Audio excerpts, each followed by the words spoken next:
आज की तारीख में दुनिया की सबसे बेहतरीन यूनिवर्सिटीज कौन सी हैं? ये सवाल सुनते ही सबसे पहले जहन में क्या आता है? शायद ऑक्सफोर्ड या फिर कैम्ब्रिज। बिल्कुल, ये नाम आज एजुकेशन की दुनिया में टॉप पर है। लेकिन जरा सोचिए, अगर हम टाइम में करीब करीब 1500 साल पीछे चले जाएं, तब क्या? तब दुनिया में ज्ञान का सबसे बड़ा सेंटर कहाँ था? इसका जवाब है भारत। जी हाँ, उस दौर में भारत में एक ऐसी जगह थी, एक ऐसी यूनिवर्सिटी थी जो दुनिया भर के लिए ज्ञान का सबसे बड़ा केंद्र था, और उसका नाम था नालंदा। तो चलिए आज इसी भूले बिसरे ज्ञान के महासागर की कहानी में उतरते हैं। सबसे पहले तो इसका नाम ही देखिए, नालंदा। इसका मतलब अपने आप में कितना गहरा है। ये 3 शब्दों से मिलकर बना है, ना, आलम और दा, जिसका मतलब होता है एक ऐसा तोहफा जिसकी कोई सीमा ना हो। और सच पूछिए तो ये ज्ञान का एक ऐसा ही असीमित तोहफा था। तो ये ज्ञान का ब्रह्मांड आखिर था कैसा? मतलब क्या कुछ था यहाँ पर? चलिए देखते हैं। अक्सर लोगों को लगता है कि ये सिर्फ एक धार्मिक शिक्षा का केंद्र होगा, पर ऐसा बिल्कुल नहीं था। अरे यहाँ तो लिटरेचर, थियोलॉजी, लॉजिक से लेकर मेडिसिन और फिलॉसफी तक, मतलब ज्ञान का हर पहलू पढ़ाया जाता था। सोचिए, उस जमाने में इतनी होलिस्टिक एजुकेशन। और इस सारे ज्ञान को सहेजने के लिए क्या था? जरा कल्पना कीजिए, एक 9 मंजिला लाइब्रेरी। जी हाँ, 9 मंजिला। ये उस वक्त की सबसे बड़ी लाइब्रेरियों में से एक हुआ करती थी। और इस लाइब्रेरी में था क्या?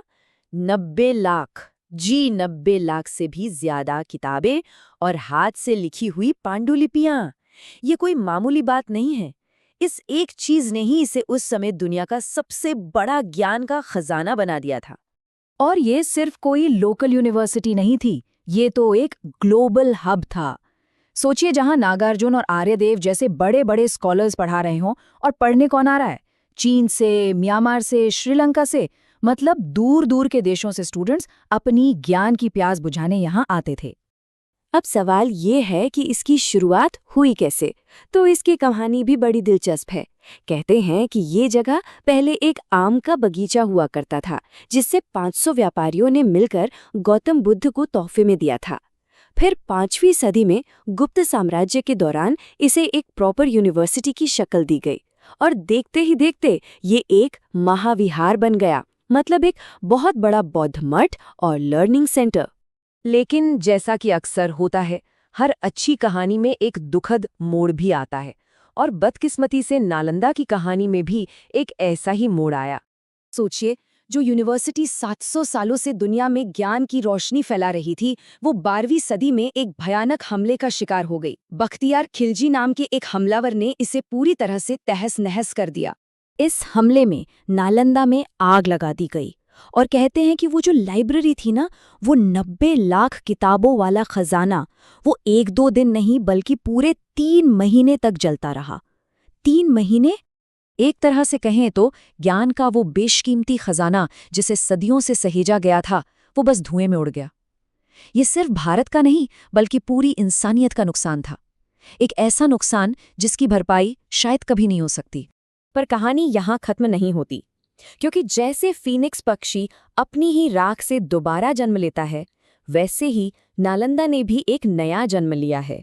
और इसके मॉडर्न अवतार की पहल की थी भारत के पूर्व राष्ट्रपति डॉक्टर एपीजे अब्दुल कलाम ने। तो आज का नालंदा कैसा है? ये अपने उसी पुराने गौरव को एक नए अंदाज में जी रहा है। पहले जहां लाखों पांडुलिपियां और दुनिया भर से स्टूडेंट्स थे, आज वहीं ये एक मॉडर्न इंटरनेशनल यूनिवर्सिटी है, जिसका फोकस पोस्ट ग्रेजुएट रिसर्च और ग्लोबल फैकल्टी पर है। कह सकते हैं कि आत्मा वही है, बस शरीर नया है। तो आखिर में नालंदा की ये पूरी कहानी हमें सिखाती क्या है? इसका असली मतलब क्या है? नालंदा इस बात का एक जीता जागता सबूत है कि भारत का ज्ञान हमेशा से, सदियों से पूरी दुनिया को रोशनी दिखाता आया है।